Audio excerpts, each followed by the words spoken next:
right, everybody, welcome back. We've got our first speaker of the day, Joey Coleman, is here. I'm just going to read a quick bio and then we'll let Joey take over. This is going to be a really good interactive session as well. So we want you to make sure that you're writing down any questions that you have for Joey, and he'll be able to answer those for you. And as a good friend of mine, Joe Polish, has always said, there's no dumb questions. There's just dumb people with questions. So I'm just kidding. Just make sure that you ask your questions, right? Let's get those questions out there because we've only got Joey for the 1 hour period. So let me dive into the bio. Joey's going to be presenting on Never Lose an Employee Again, a simple path to remarkable retention. For almost 20 years, Joey's helped organizations retain their best customers and employees, turning them into raving fans via his entertaining and actionable keynotes, workshops, and consulting projects. He's a long history of energizing and motivating audiences to enhance their customers' experiences and employee experiences. He's an award-winning speaker. Yes, they do have speaking contests at both national and international conferences, competing against New York Times bestselling authors, business leaders, and internet sensations, celebrities. He has also competed against me 3 times and beat me all 3 times. He is also the author of the #2 Wall Street Journal bestseller, Never Lose a Customer Again, and the recently released Never Lose an Employee Again. So Joey, thanks very much for presenting to the CO Alliance. You're on. Oh, Cameron, it is my pleasure. Everyone, it's so great to see all of you. I wish I had, a little background like you all have that said, first year presenting to COO Alliance. Super excited to be here. I've been a big fan of the Alliance and of Cameron and of Mayor for a long time. So it's great to be with all of you. One thing Cameron didn't share in that lovely bio he was kind enough to share is that he and I think, are maybe in a less than 5 people on the planet, I think now, who have presented on all 7 continents. And we had the pleasure to do that together in Antarctica about a year ago. So super exciting to be here and a guest of his and all of yours. My hope for today is as follows. I want to give you some insight from the research I've been doing over the last decade around employee experience. I then want to share a framework that I think will be useful for you as you consider to re-envision the way you interact with your employees and the type of experiences that you create for them. Then I want to give you a couple of examples of world-class organizations that have just done a remarkable job of creating engagement and long-term retention with their people. And I'm going to try to do all of that in about 35 minutes. I'm just going to speed run through it because I know that you all have employee challenges. How do I know that? You have employees. Okay, this isn't rocket science here. Anytime we are dealing with other human beings, we have challenges, but we also have opportunities. And I want to open up to as many questions as possible from you. What I'm going to try to do, and this is always fun on Zoom, I've got multiple screens going here. So I've got one with the chat, so you can drop questions into the chat as we go if you want. If it's something burning about what we have, we can also do questions at the end. So don't hesitate to jump in and let me know how we can make our time together most applicable to you and your world. So with your permission, what I'm going to do here is we're going to do a quick share screen and I'm guessing, Cameron, you can see the main title slide. Just double check and make sure, or Mayor, Cameron, if you could let me know we can see that before I jump in. We can see it. We got beautiful. We got you. Lovely. So look at this handsomely devilish guy, right? He's looking at this book going, is this really a book I want to have presented to my COO Alliance? Well, let me tell you a little bit about the book, Never Lose an Employee Again. It just came out on the 27th of June. We were thrilled to hit #5 on the Wall Street Journal list the first week out. And the book really represents 10 years of active research and almost 30 years of my own experiences working in organizations, leading teams, exploring what it is that creates an employee experience. We have an absolute epidemic globally of disengaged employees. In fact, some of the most recent research just came out about 2 weeks ago from Gallup said that 77% of employees are not engaged at work. There is a huge opportunity to change the experience our people have. And my goal in our time today is going to convince you that not only is that an opportunity we should take advantage of, but then when we do that, it leads to amazing things and amazing results for our organizations. So All of what we're going to be sharing today is in the book, which Cameron was kind enough to provide a copy of all of you. You should have received it already in the mail. Some of you that are internationally based, I know it is working its way to you, if not having already arrived. But anything that we're going to talk about today in this formal part of the presentation, the good news is if you want to dive deeper, it's in the book you already have. Couple shocking statistics. First and foremost, 40% of new employees quit before the 1-year anniversary. This is across all industries globally, small, medium, and large businesses, online and offline, product and service, domestic and international, you name it. We looked at the data from all of those industries, and when we take the aggregate, we find that 40% of new hires won't make the 1-year anniversary. What's more shocking than that in many ways is that 22% of all employees quit in the first 45 days. As quickly as we brought them in the front door, they're running out the back door. But in many ways, the statistic that shocked me the most is of employees that come and they start their first day on the job and they spend their time with us and they go home that night. 4% will not come back to work for day 2. 4% of all employees go to 1 day on the job and that's it. They never come back again. Now, while all of these numbers were really staggering and shocking to me, what was more staggering was that the typical business leader had no idea what their percentage was. This wasn't even a metric they were tracking or paying attention to. They knew people left. They had felt the pain when people left, but they weren't paying attention to when they left. And when we dive into the when we left, we can find that the answer to long-term employee engagement and long-term employee retention lies in the critical first 100 days of an employee being involved with our organization.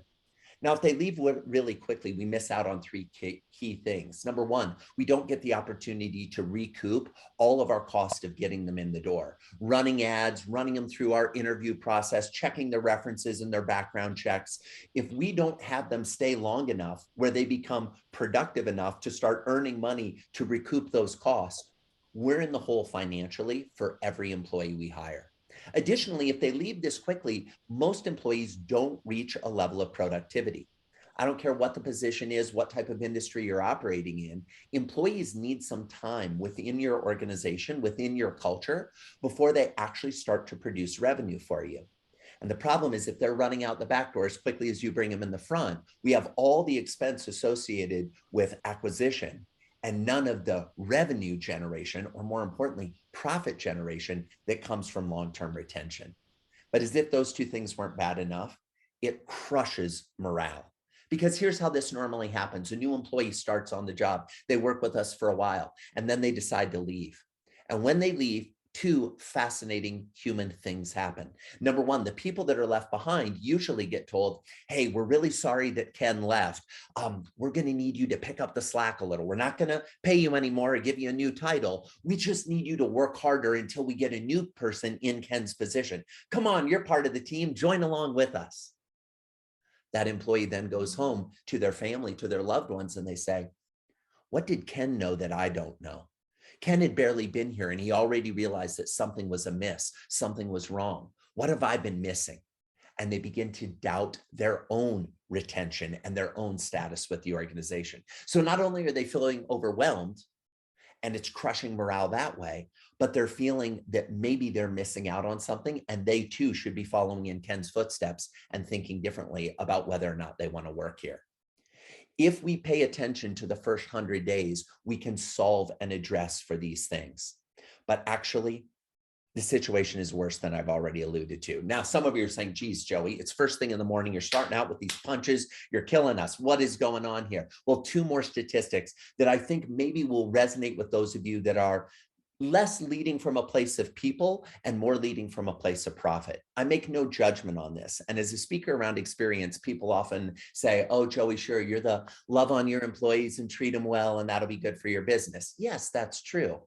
But it's also really good for your bottom line. Why? The research shows that it costs somewhere between 100 and 300% of the position's annual salary to hire a new employee to fill it. So let's say you have somebody who's working a $50,000 annual salary job. The research shows that if that person leaves and we have to fill in a new person, it's going to cost us somewhere between $50,000 and $150,000 to be able to fill that slot. That's before we start paying the salary going forward for them. These numbers are staggering.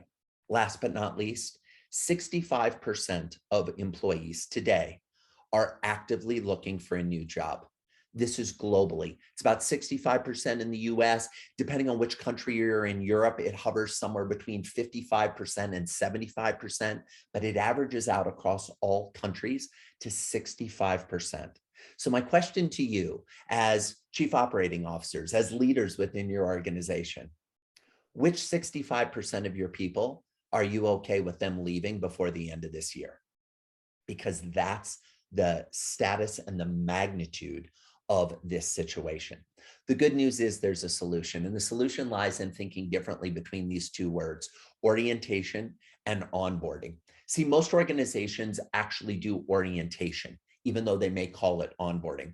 Orientation is an introduction to an employee's new surroundings and employment activities. It's things like, oh, here's the bathroom, here's who you report to. In case of an emergency, this is where you go to exit the building. Ironically enough, these are the same things that happen if you go on a cruise. Okay, here are the bathrooms. Here's where you get food. Here's how you exit the boat in an emergency. That's not really bringing someone into the fold. That's just orienting them to their surroundings. What we need to be doing is onboarding. I define onboarding as inviting in new employees using a managed, structured series of contacts designed to create a warm, welcoming experience. Let's take just 1 minute and break down some of the key components of that definition. Inviting in. When we extend an offer and we bring someone into our organization, it should feel like an invitation, not something from a checklist. Using a managed, structured series of contacts, not a scenario where if you get Frida, your onboarding is going to be amazing. But if you get Jose, well, good luck. I'm not sure you're going to be interested in staying here, but it's going to be a little bit of a challenge. It should be the same across every element of your organization, every department, every division. You probably know, sitting here right now this morning, that there are certain parts of your organization that are better at bringing on new people than others. That is a problem. If we don't have a consistent experience across every aspect of our organization, we can't expect to deliver a consistent experience to our customers, let alone to our colleagues. This managed, structured series of contacts needs to be designed, artfully thought through, consciously created to evoke a warm, welcoming experience, not a first day on the job experience, not a, hey, getting you up to speed experience, but a warm, welcoming experience. And we've got 100 days to do it. All the research shows if we get the first 100 days right, it dramatically changes the long-term experience of our employees. These results are amazing, but don't just take my word for it. Research that was commissioned by Glassdoor found that organizations with a strong onboarding process improved new hire retention by 82% and productivity by 70%. When you look at all the things you can do to turn the dials or tweak the modes on your employees and on your team, having a strong onboarding experience, those first 3 months on the job, that first 100 days, does more to move the dial than any other thing you can do for your people. It's better than new benefits. It's better than increased training. It's better than productivity tools like software applications and efficiency models. It's all about that strong onboarding experience. In fact, the Department of Labor found that if they asked employees, did you have a strong onboarding experience? That was the question. No more complex than that. Did you have a strong onboarding experience? If that person said yes, 69% of those respondents were likely to have been with that organization for more than 3 years. If we create this experience in the first 100 days, it almost guarantees that they're going to be there for at least 3 years. And in this day and age, getting an employee to be there for 3 or 4 years is an absolute game changer. I believe there are 6 tools you can use to communicate with your employees in the first 100 days and beyond. These are the 6 tools, and with your permission, I'm going to go through each of them quickly. And while I do this, what I'd like you to be thinking about is, which of these tools are we currently using? Are we using them as effectively as we could? And which of these tools are we maybe not using, but with a slight change in our operations, our creativity, just our visioning of possibility that we could create experiences with, that if we use these tools, we could make the situation better. The first one is in person. If there's anything that COVID taught us, it's that we were taking for granted our in-person interactions. Many of you have now moved to remote scenarios or hybrid scenarios where you're not with your people as much as you were pre-COVID. That makes the in-person interactions that much more valuable. What are we doing when we're in the same room? What are we doing when we can benefit from the energetic exchange that comes from sitting at the same table, sharing a meal, all of us being on a whiteboard at the same time? How can we capitalize on those in-person experiences? Next, email. My gut instinct is the majority of you are not sitting there saying, boy, I wish I got more email. Neither are your employees. I'm not opposed to email. I'm not opposed to Slack or whatever tool you use to communicate with your people on a daily basis. What I am opposed to is the number of organizations that over-index on that singular mode of communication with their people and think that they're going to build a cohesive, energetic culture. We need to be thinking of ways to communicate with our people outside of those normal channels. And when we are going to use email or Slack, we need to think of ways to use it in a more creative fashion, especially when we're dealing with messages that are about our internal operations. It's part of the reason why I was so excited to talk to all of you today. When you send an email about something that is focused on our culture or the benefits we deliver or the type of organization we want to run, and that email comes in between 17 emails from customers, 38 customer service reports, calls from headhunters, leads from vendors, conversations like this, they miss the importance of your message. So what are we doing to think differently about that?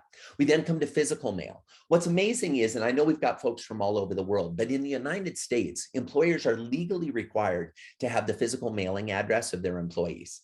And yet, as a general rule, we only ever send things to our employees' homes if we're sending tax stubs or some type of a severance package notice.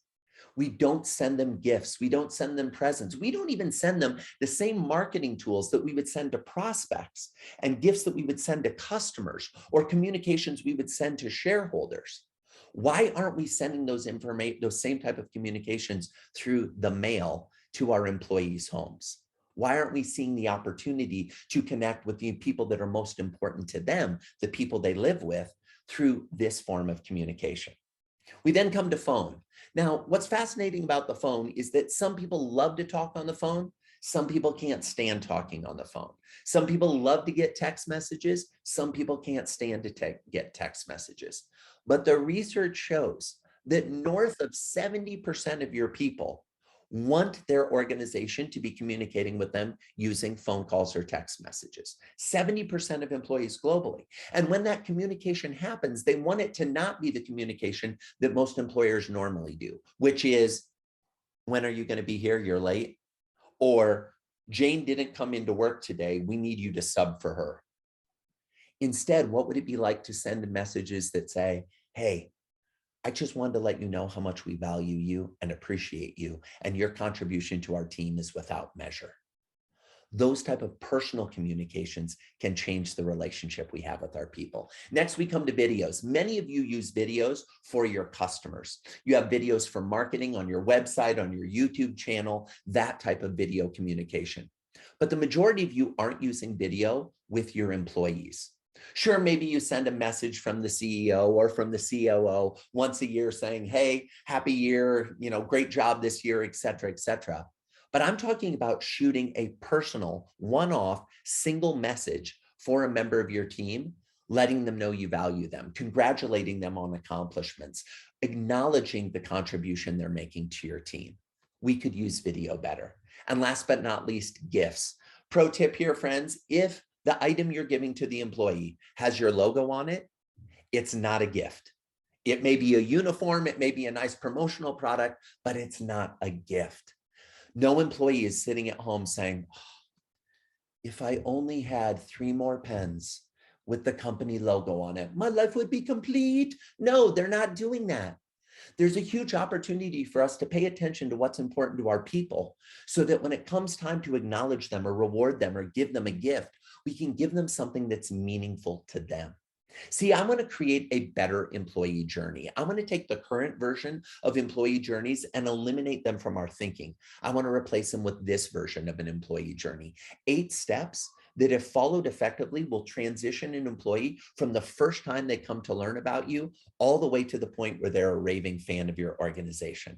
Let's go through those 8 steps quickly. The first one's the assess phase. This is when a prospective employee is trying to decide whether or not they want to join your organization. They're looking at your job listings. They're checking out the careers page or the About Us page on your website. They're going on LinkedIn and seeing who else they know that works at your organization that they might be able to get honest feedback from on what it's like to be there. They're making their application. They're going through the interview process.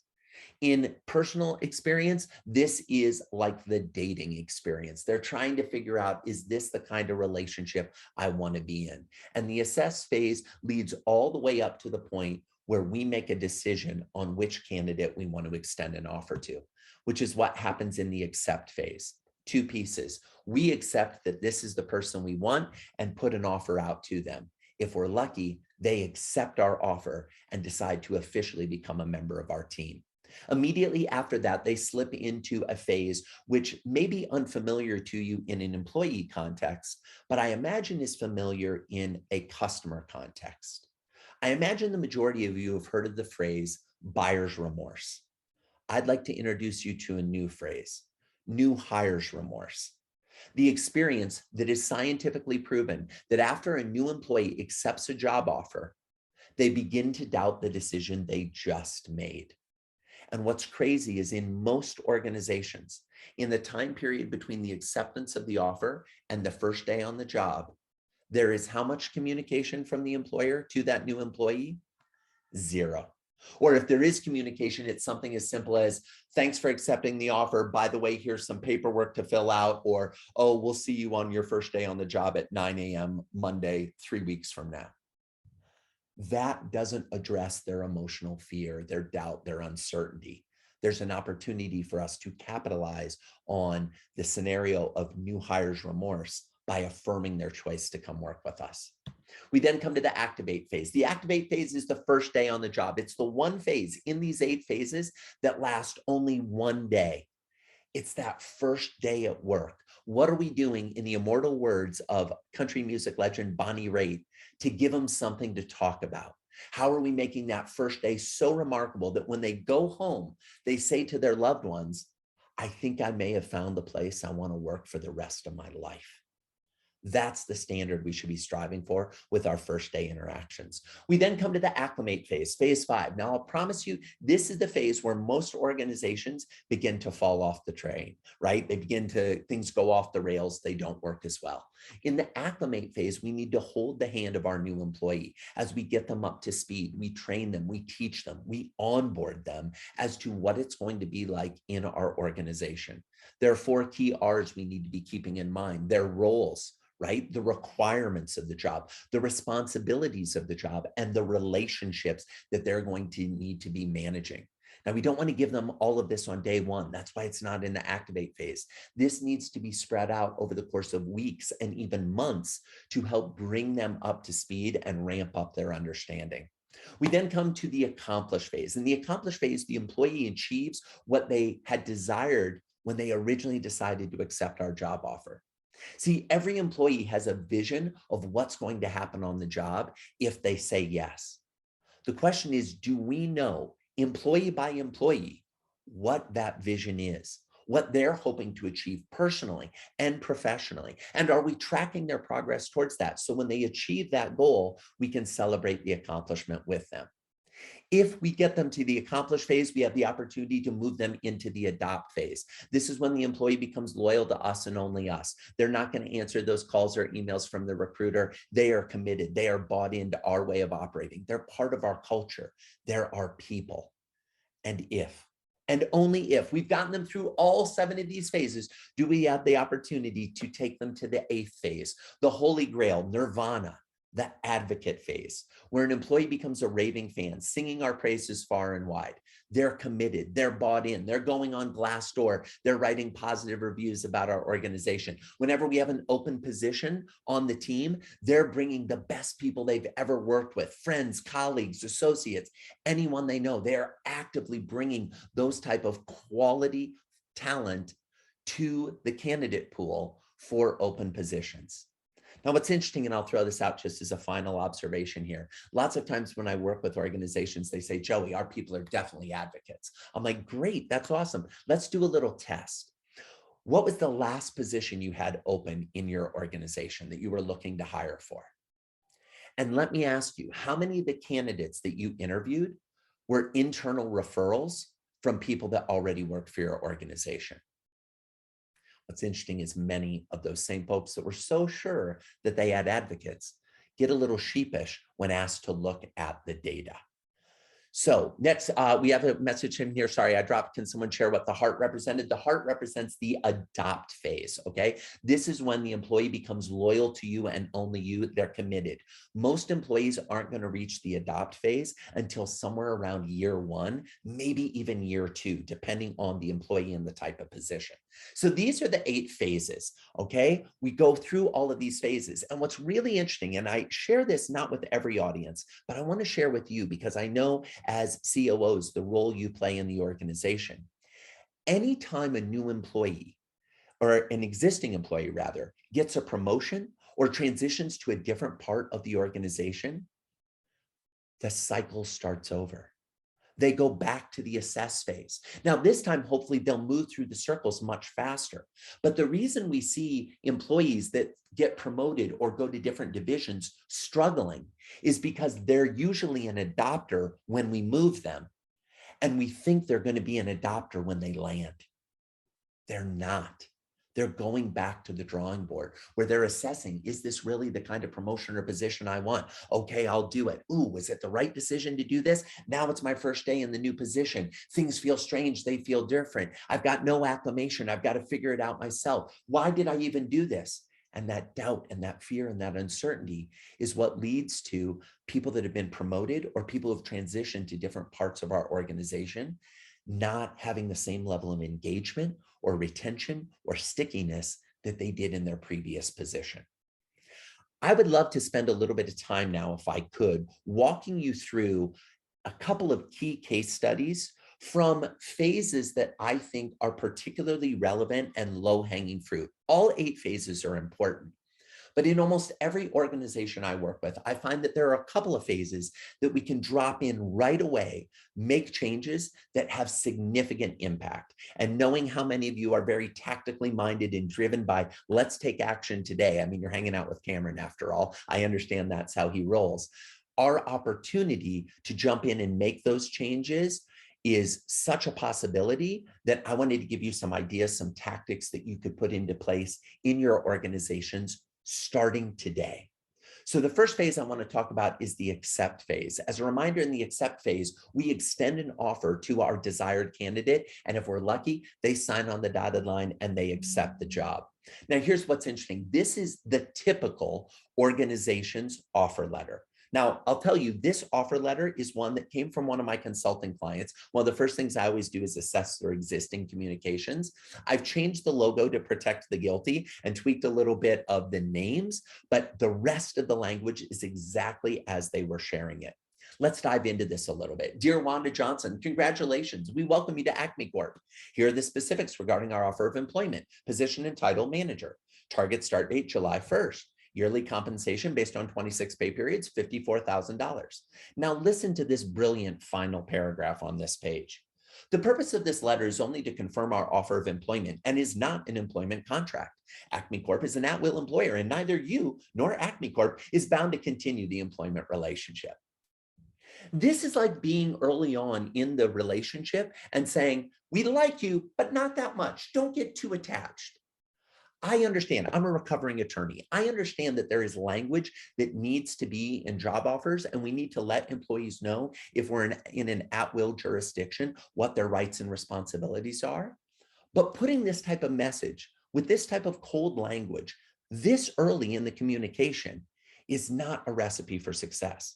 Let's look at the next paragraph, benefit plan, right? You'll be eligible to join the Acme Corp group benefit plan on the first day of the month following the successful completion of 2 months of full-time employment.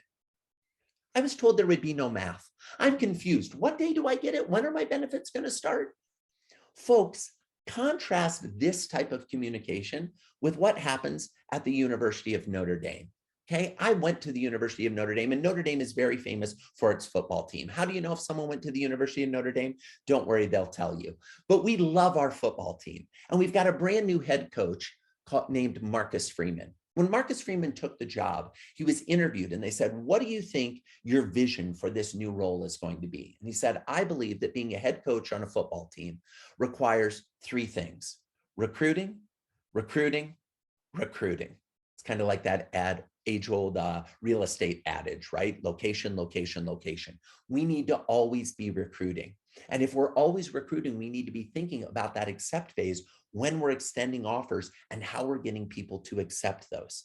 Let's talk about what happens on day 1. When Notre Dame decides that they've got a football player that they want to extend an invitation to, right? This is a high school senior that they want to come play at Notre Dame. They send them a package in the mail. Now, the package looks like this.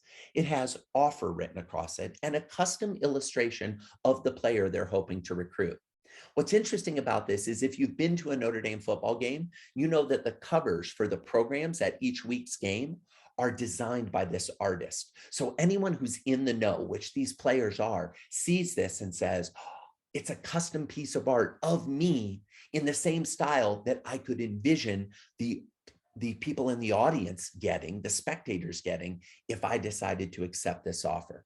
When they open up the package inside, they see this beautiful display. It's a 3D pop-up. It's got the skyline of the university's most iconic buildings. It's got the letter with their formal offer with gold embossed stamping. It's got the path that leads them throughout their 4 years, pointing out the potential for national championships, Heisman trophies. And it's got this little slide pull out on the side that shows the player that they're recruiting dressed in the clothes that they will wear if they decide to accept this offer.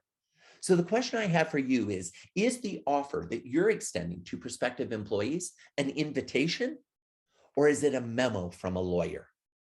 We can do better in this category, and we can do better to set the standard for what is to come from the very first formal communication we have with our desired candidate that we hope becomes a full-time employee.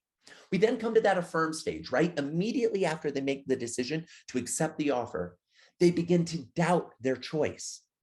They begin to question in this new hires remorse stage, why am I doing this? Is this going to be everything I hope it's going to be?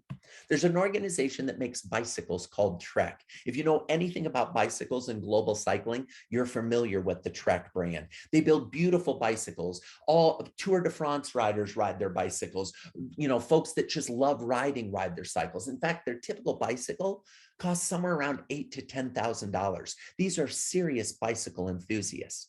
And on day 3, so after you've accepted the job on day 1, 2 days later, while you're at home as a new candidate, you've got a couple weeks before your first day on the job starts, you get a package in the mail. And that package is this, the Trek Culture Book. It's a beautiful, thick, cloth-bound book that when you open it up details the history of Trek making bicycles. It points out their philosophy that they're a hospitality company, not a bicycle company. It actually lists out the names of every member of the team. Now, some of you, because you're more detail-minded, might be saying, Joey, how does that work? People come and go. They reprint and redesign this book every year. So new employees can actually see their name in the book on the 1-year anniversary.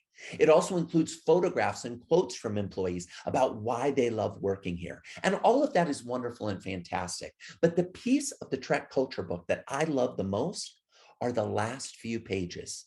The last few pages detail Trekisms, phrases that this new employee may hear while they're on the job, and what that phrase means internally within the culture, and what their takeaway should be when they hear this phrase.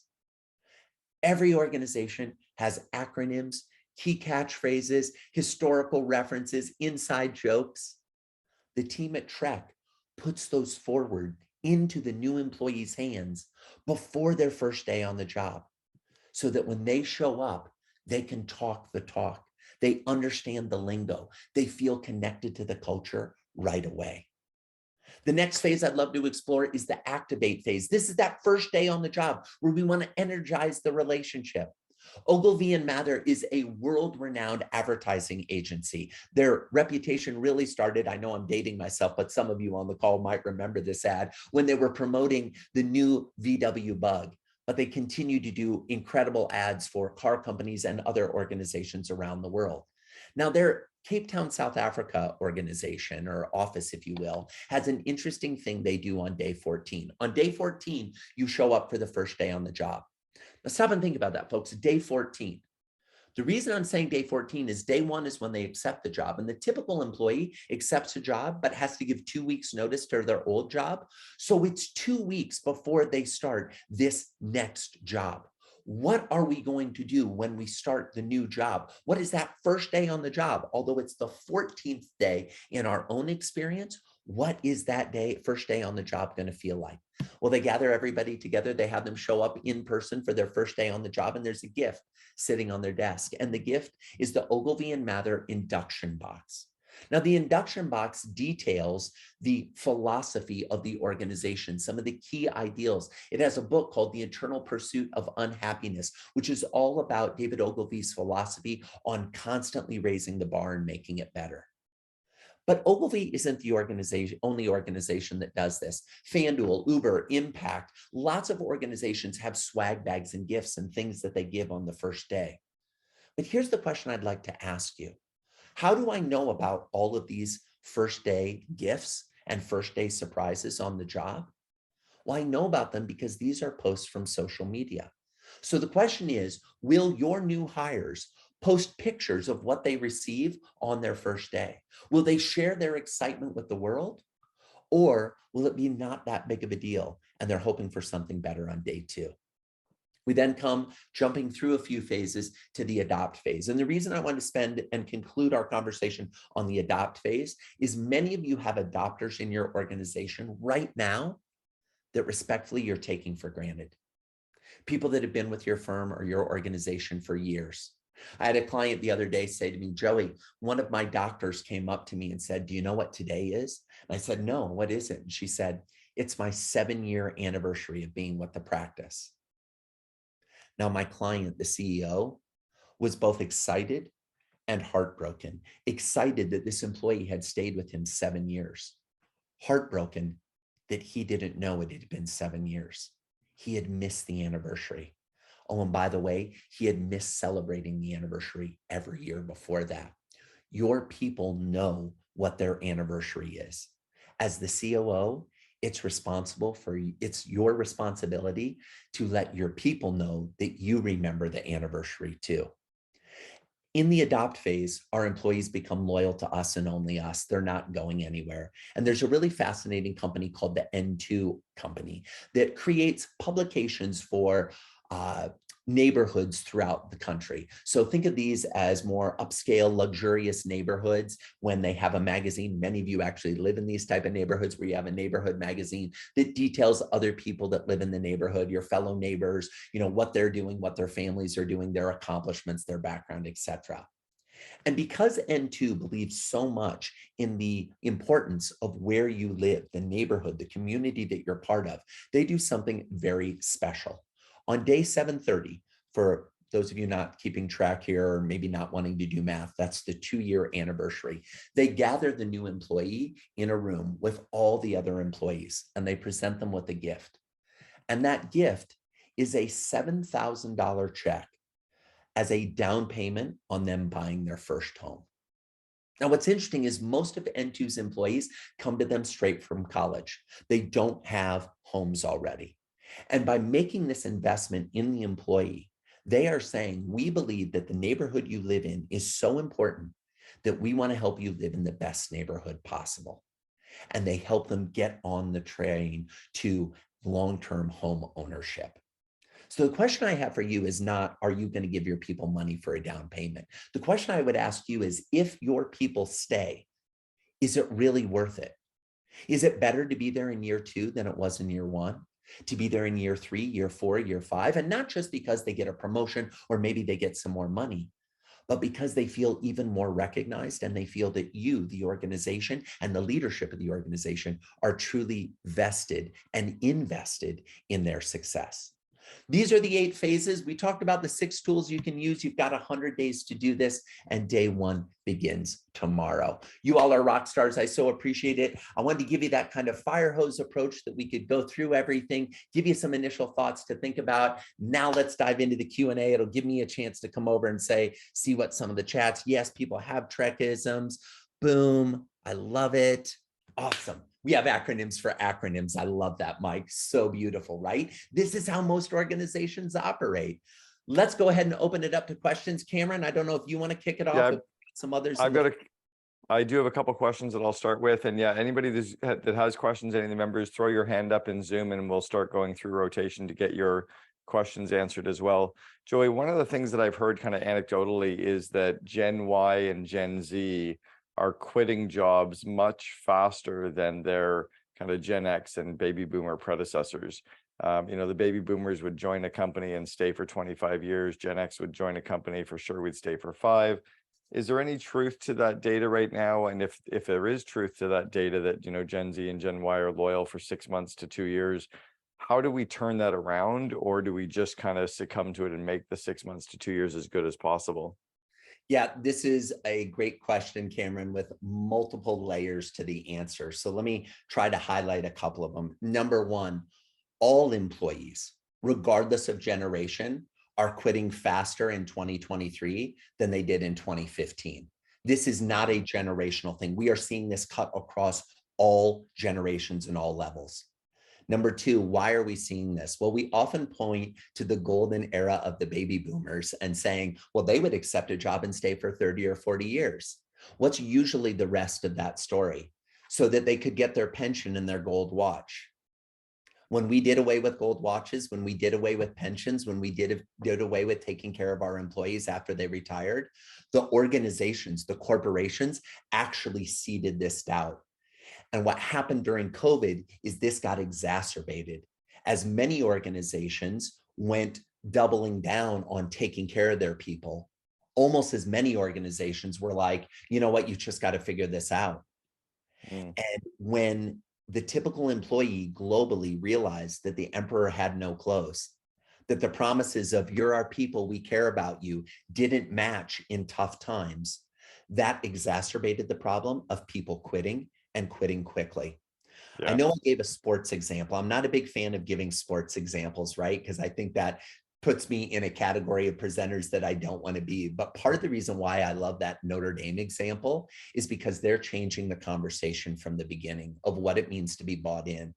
And the last thing I'll say as it relates to sports is I think every leader on the planet could benefit from considering what would it be like if I thought of my people as a collegiate football team or a collegiate basketball team, with the idea being that when you recruit that talent, you know at best you're getting them for 5 or 6 years.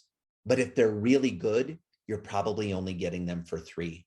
I think this archaic idea of when we hire an employee, we should want and expect them to be with us for decades is not actually in their best interest or our best interest. I think instead what we should be thinking of is how can we build such connection with our people that they stay to grow their own skill set and maximize the value for our organization, but we then send them into the world as an advocate, as an alumnus. Yeah. The best organizations in the world. We profile McKinsey in the book. They're a great example of this. The leader of McKinsey said in an interview, we take great pride in that there's a little bit of McKinsey in a lot of different places.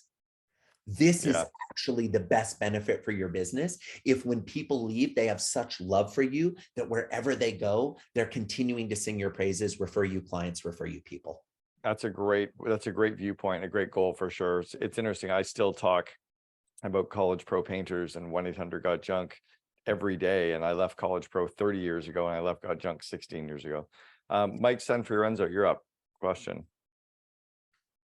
All right. Thank you, Joey. That was amazing. Thanks, Mike. So us all hearing that, we have employees that we've done a good job or we haven't done a good job. And so my question for you is, if you failed at the first 100 days, let's say, but you still have those employees, can you make it up? And if you can, how can you do that? You 100% can make it up, Mike. First comes a shift in the mindset philosophy that we're not going to fail in the future. So we've got to do some structuring on the folks that are coming in so we don't continue to fail. That's why I start with that part in the process. But most organizations have more existing employees than new employees. So what do? We dive into that acclimate phase. Because it may be the case that you have employees who have been with you for a really long time that never got the foundational acclimate pieces. What do I mean by that? That's the 4 R's I talked about. Do they clearly understand their role? Do they clearly understand how the job they do affects the other relationships? Where do they come in the chain? If I screw up, how does it affect the next 5 people down the line? Do they understand the requirements, what you actually expect from them? So many organizations, and I say this respectfully, have a long list of what they expect their employees to do. But when it comes time for performance reviews or raises or bonuses, they highlight 1 or 2 of those. After telling the employee that there were 15 things that were matter, suddenly when they get into the review, they're like, well, we actually found one that we didn't, that was on the list, but that's actually the only one that matters. Why the hell are we doing this? Tell them the 2 or 3 things that matter and let them focus on that. We're, I think, expecting our people to do too many things and it overwhelms them. If we can focus them in on doing 1 or 2 or 3 things, now when they get good at that, we can then add additional pieces to the puzzle. The last thing I'll say is I'll go back to that N2 example of the down payment. You've got employees, I imagine, Mike, in your organization that in the next 6 months will celebrate their 3-year, 4-year, 5-year, 10-year anniversary. What are you doing to celebrate that and acknowledge it? That's a way we can start to think differently about the people who've been with us for a while and showing them the gratitude they need and deserve. Awesome. Thanks, Joey. Thank you. Taylor. Okay, first of all, thanks for sending the book out. I read it and went through the whole thing. And just to follow up, if you go to the vault, which I recommend, there's a great worksheet on the 4 R's that Joey just discussed. So there's a lot of reference material there. I do want to ask Joey, there's quite a few references to the first 100 days. Do we need to read that book to get the full value out of the book that Cameron graciously sent us? And secondly, I'm going to ask both questions, let you answer. I really want you to drill down on the use of video to communicate with your employees and the cadence on that, because you discussed how emails just bury people. And I'd like some insight on using that as a specific tool, but how often so you don't overwhelm it and becomes, less useful. Yeah, I love it, Taylor. So I heard kind of 3 questions in there. There was a reference about the vault, the reference about the first 100 days, and what are we doing video. For those of you that may have not had a chance to dive into the book yet, one of the things I did, and this is one of the challenge, Cameron knows this, having written exponentially more books than I've written.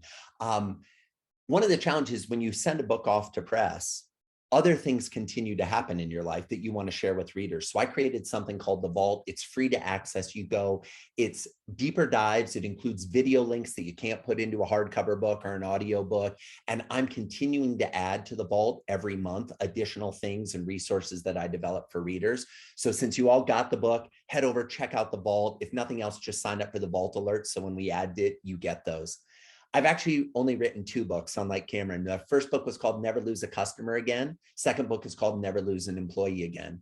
Both of them hinge on this same first 100 days concept. So it's a concept that's actually in the book. It's not a separate book. So whether you're thinking about your customer experience or your employee experience, I actually think of the books as a companion set, because as we improve employee experience, we necessarily improve customer experience. And if our customers are miserable, guess what? Our employees are going to be miserable. They feed on each other. So that's kind of where the first 100 days comes from.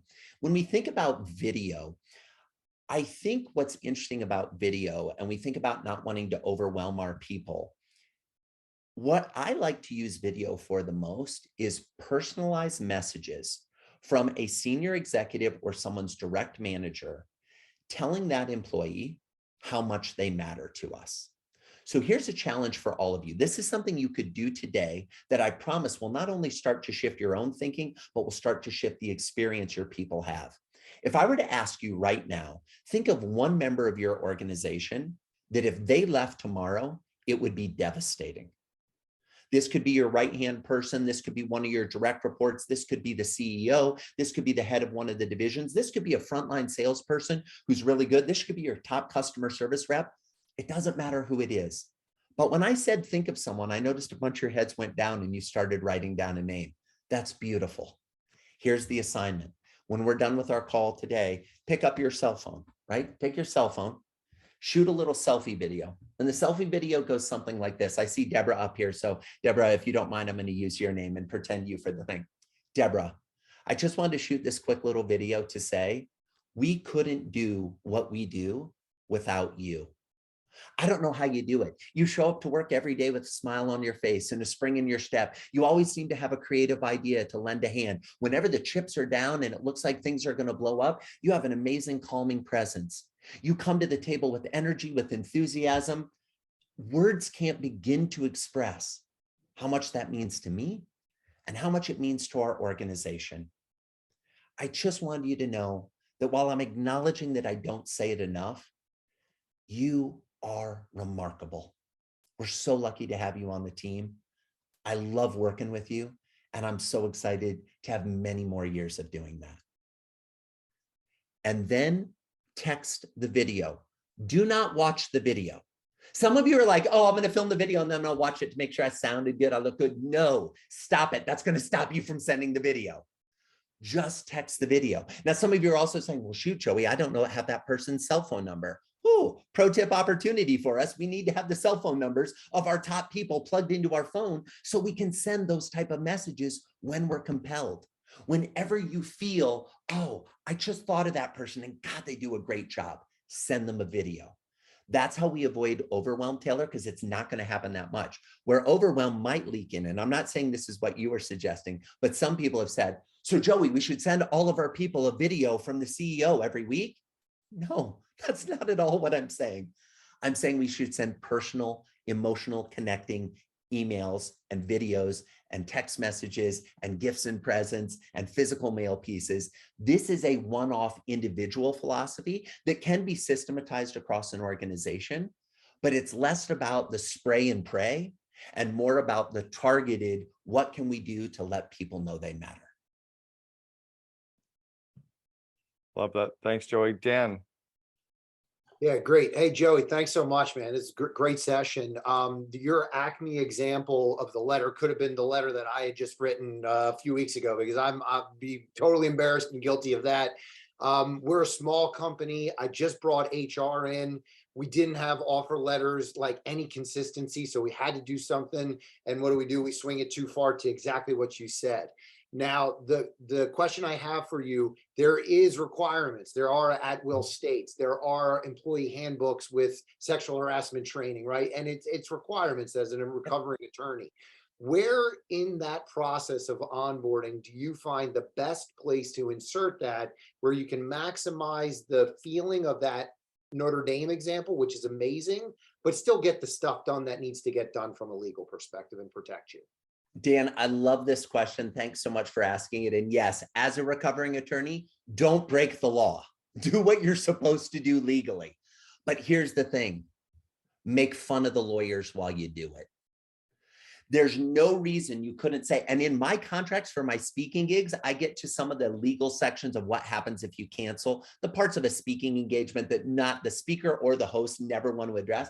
I put in a little thing that says, get ready, here it comes. The lawyers made this paragraph be in here.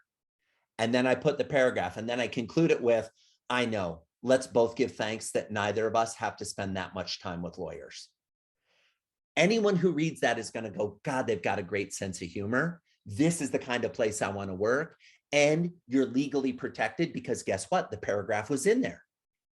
And actually, what we found is they are more likely to read the paragraph if you give them that setup than if you don't give them that setup, when they'll skim the paragraph anyway. And later in an employment issue, that's when they say, oh, no, we don't want to do this. Now, as it relates to things like sexual harassment training, absolutely important. We need to make sure we're focusing on that. Here's the big problem I have with most organizations training. They bring them into a conference room on the first day on the job. They put them in front of a TV and they say, hey, we're going to show you some videos about sexual harassment that were filmed in the 70s that are awkward as can be. Sit in the room here by yourself and watch these, and then we'll come back to take you to your first lunch. Miserable. Do not do that. Get better videos, get better conversations, and actually talk with your people. I don't think most organizations, check with your lawyer in your jurisdiction, but I know very few, if any, jurisdictions that require that conversation to happen on the first day or even in the first week. It just needs to happen. So what I would do is not lead into a conversation that says, oh my goodness, get ready, harassment is a thing in our organization. That's why we make it important on day one.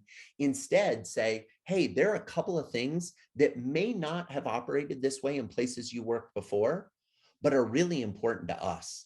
We respect each other. And what does that mean? The way we communicate, the way we interact, the way we treat each other. That can fall into a couple of categories, and have it be a conversation, not a rote watch a video and check it off. Just a sub note on that. A quick sub note on that. I sat in the governor of Arizona's office, just Doug Ducey and myself, about 7 years ago. We sat and talked for about an hour together, just again, the two of us. Doug's chief legal counsel walked into the room and Doug said, just a minute. He turned to his chief legal counsel of the state of Arizona, said, I'm firing the head of transportation tomorrow. Don't tell me I can't do it. Send me a quick note of what we need to do to make sure we've got our ass covered, but I'm firing him. And that's the way you can work with your lawyers as well, is say, okay, I'll send out whatever we need to do legal, but what's the least that we can write, and what's the funniest way we can write it, and what's the most, modern approach that we can do it to still have our ass covered. And don't give me 42 paragraphs, or I'll find somebody else who can make it short. They will actually get it to you the way you want them to, but you have to guide them too. Deborah, you're up. Go. Sorry, Joy. No, I'll just briefly say, Deborah, before you do this, I totally agree with Cameron. I know a lot of lawyers. Forgive me. I went to law school. I was an occupational hazard. If your lawyer isn't willing to be creative with you and do it the way you'd like to do it in a fun, playful, engaging, in alignment with your culture and spirit and brand, get a new lawyer. I promise you there are more. I promise you that there are ones out there that will work with you and still make sure you're legally protected, because that's our first and foremost goal, but will not require you to do things that make you sound like a robot, that make you sound inhumane. That's what we want to avoid. Deborah, you've been patiently waiting. Go ahead, Deborah. Yeah. Thank you. And thank you for your video, Joe. I really enjoy it. You made my day. We didn't have a structure before in our company, and we have some employees or collaborators that have been with us for 5 years, but they are not getting on board our new structure and when because it has changed, everything, it has changed. And even for me, and my question is, it is worth it to spend time and energy to get these people on board, or just say, okay, we have to let them go because they are not, and they don't feel part of it. They don't feel part of our culture, our passion, but we don't want to lose them. That's the thing. Yeah. So Deborah, I so appreciate this question, and I empathize with where you're at, because that's a really tough position to be in, a place where the organization is moving in one direction and people who've been there for a long time just aren't willing to come along. What I would offer is this: you're actually doing them a favor by letting them go. And I understand that maybe sounds strange, but I think sitting down and having a conversation and saying, look, we love the time you've put in with us. We love the contribution you've made to the organization, but we're moving in a different direction. This isn't a fad. This isn't something that's going to go away in 2 weeks. This isn't something you can ride out until the next thing. This is a monumental shift we are making in the way we think, the way we feel, the way we act. We would love to have you be part of that. But we're also okay if you don't want to be part of it. Because sometimes the employee wants to quit, but they don't want to quit because they feel like they're abandoning us. Sometimes they don't want to quit because they have fear of, well, even though I don't align with anything in this organization, it's a paycheck. I've got other responsibilities. If you really care about these folks, I would suggest two things. One, sitting down, having that conversation and saying, I need you to make a decision in the next week, whether this works for you or not. And here are your two options. Yes, it works for me to be part of this. Well, then you're all in.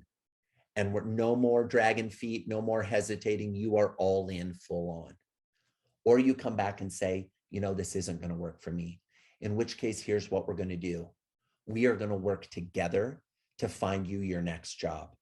I'm not just going to fire you and kick you to the street. I am going to actively look to my network of people that I know to help you get into the position where you're going to be able to thrive and love. When we care for our people, they'll be more comfortable with leaving because we haven't burned the bridge. We haven't kicked them to the curb. I know it's a difficult conversation. I wish you the best with those. Thank you. You're welcome. Joey, have you got time for a few more questions, or you got a hard? You do, No, Jake. You're I'm up. good, Cameron. Thank you, Jake. All right. Thank you. And thank you so much, Joey. You're an amazing presenter. It was wonderful. Quick question, because we have a lot of different levels within our organization. So I'm curious, do you find that there's different levels of retention based on the different roles? And if so, like, should onboarding be different for those different roles, or should onboarding be the same across the board, onboarding like as you describe it? Yeah, so Jake, I think onboarding needs to be consistent across the organization, and certain roles may require additional modules put onto them. So everyone should have the same standard onboarding. We should make sure that they get all of that understanding. And then if they're in a different type of a role that requires some nuance or maybe more of an executive level conversation, they get a different level. Let me share a quick story that didn't make the book. So the last case study in the book is from Lego.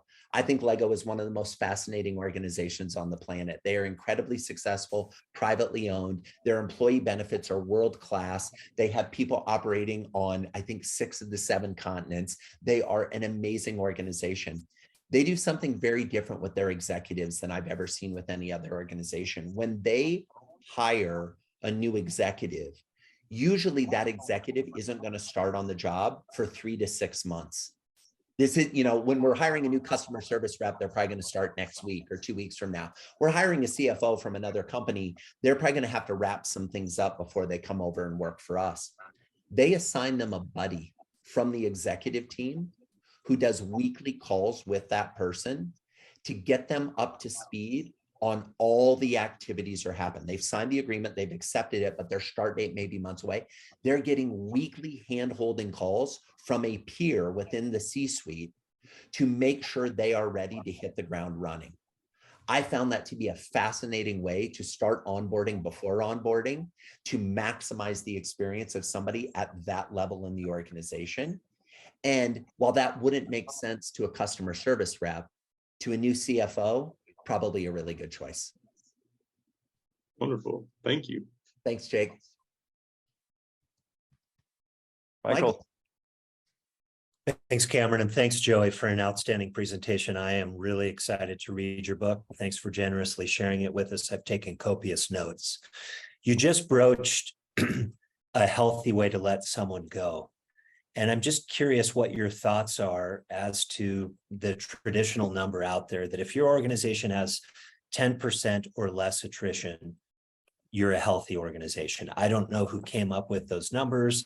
I don't know if you feel like that's a healthy number, but once in a while, there's somebody who slips through the cracks and what they put on the piece of paper doesn't match with what we're looking for. They don't really match our values, or they aren't who they presented themselves to be. And so the healthy thing is to help them do what you just described and leave in a positive way so that hopefully they'll be an alumnus. I love that concept that you used. But what in your mind is a healthy attrition rate? Yeah, this is an interesting question, Michael, and I promise I'm not trying to dodge it, but I think the answer is it depends. It depends on the role, it depends on the organization, it depends on the industry. Here's what I'll say about attrition. There are times that there's a very intentional reason why the book is called Never Lose an Employee Again, instead of How to Keep All Your People or Never Fire Again. What I want people to be able to avoid is the one that got away. The one that comes in and says, Michael, I'm giving you my 2 weeks notice. And we're crushed. And we're like, what? I didn't see this coming. I had no idea. What? Oh my God, how are we going to fill this spot? Is there anything we could do to make you stay? Here's some more money. Here's some more stuff, whatever it may be. I'm trying to avoid losing. There's a distinction there that doesn't mean keeping everyone. I also think it is the case that there will be people that leave for reasons that you can do nothing to stop, and that's okay. One of the biggest reasons we saw people leave the workforce in the last 2 years is for elder care. Stop and think about that. Never in human history have we seen a significant percentage of people leaving the workforce to take care of an aging parent. The reason why that's happening, especially in the United States, is because we're living longer, because our health is worse, and because care in a nursing home or a care facility is so expensive that it is cheaper for families to have one of the dual income earners leave the workforce to take care of grandma or grandpa than to figure out any other solution. Now, the creative person in me says, well, I think the most innovative companies in the world 10 years from now are going to be ones that have elder care the same way they have childcare.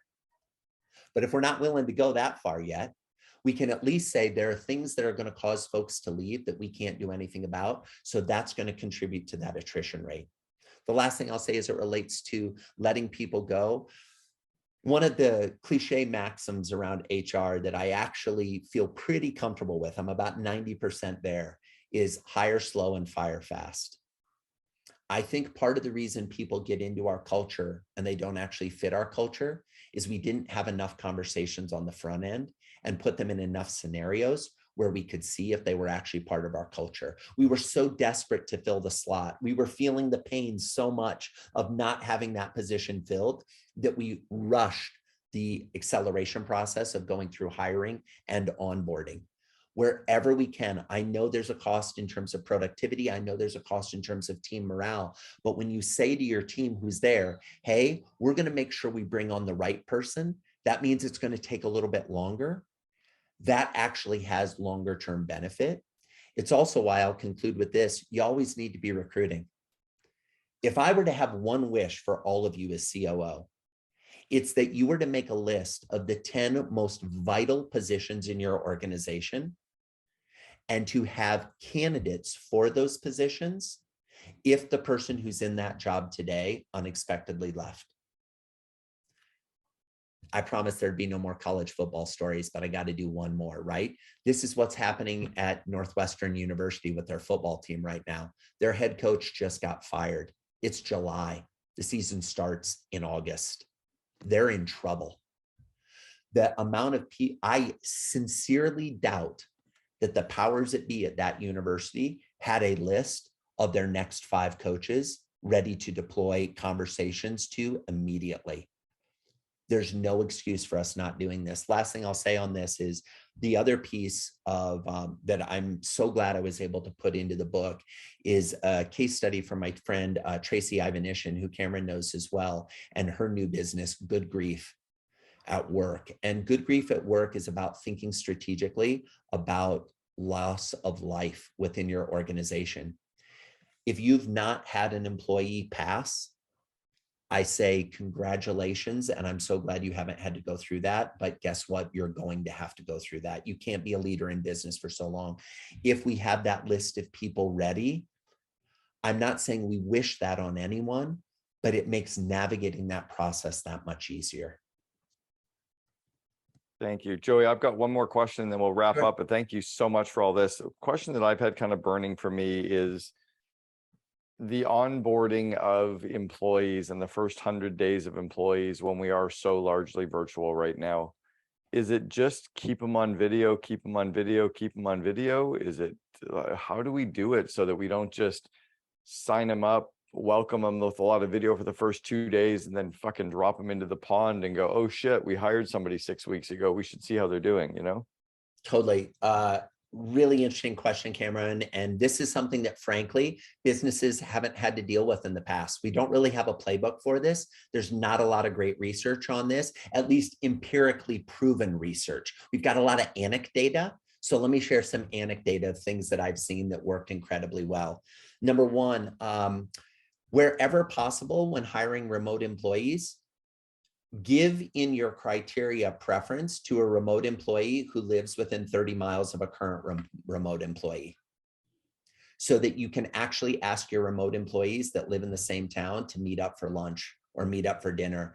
There's a company that I worked with the other day that they actually have pockets where they decide where they're going to go into a specific region and look for remote people based on education levels, income levels, skill sets, etc. And then they try to hire a bunch of folks so that they can have remote workers who geographically are close to each other, and then they give them money to meet. What do I mean by that? They unexpectedly send an email on Monday that says, hey, in the next 2 weeks, all of you gather for a lunch. It's on the company. We're going to pay for it. Just get together. No agenda, no meeting, meet up. The other thing, Cameron, is to over-index on analog interactions. Yes, there's a desire to do video and get them on Zoom and get them in a conversation, and that's great, and we should do that. I also like the idea of sending them packages in the mail, physical touch points that make them feel connected. There's a case study in the book, and I'll end on this, from a company called Budai Media. Budai Media has 30 employees in 17 time zones around the world. Okay? 30 employees in 17 time zones around the world. And they do something that I think is absolutely remarkable.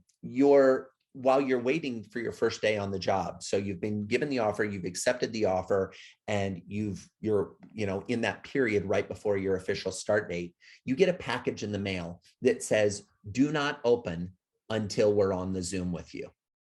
Okay. And they tell them, get it, don't open it. So they come to the Zoom. And on the Zoom call for that employee's first day on the job are all the other employees on the team across the 17 time zones. They have people up in the middle of the night, all of that. Everybody's there. They, as a group, welcome the new employee. And then they say, open the box. And when the employee opens the box, inside is a mug. And on the mug are the photographs of all the other employees, headshots of all the other employees, plus the new employee. And they say, we'd like to raise a glass to your first day on the job. And they all lift up their mugs, the same mug that they all have, creating a physical analog connection between all of the people. Now, the cost of doing these mugs, are you kidding me? It's like less than $10 a piece, right? The shipping, because they're in 17 time zones, that's actually their big logistical problem and cost here. But the impact that makes on an employee's first day. And then every time they see that mug, and people drink out of the mugs when they're on calls, it now becomes a physical analog connection point to the people they only know digitally. Last thing I'll say, get together in person at least twice a year. At least twice a year, figure out a way to bring all your people together. And when you come together, don't make it all about training and meetings. Make it about bonding. Make it about long lunches, long dinners, time on the golf course together, time playing mini golf, time doing bumper cars, time at the amusement park. Create the opportunity for people to transition from having coworkers, which is people who work for the same organization, to colleagues, people that they have a personal and emotional connection to. I love that. Joey, thank you so much, man. That's incredible. Really, really appreciate the time. Everybody, let's go off mute. Give Joey a huge welcome or thank you for meeting with us today. Joey, thank you so much. Thank you. Thank you. Thank you, Great. everyone. Thanks so much. Thank you very Thanks so much. much. Appreciate it.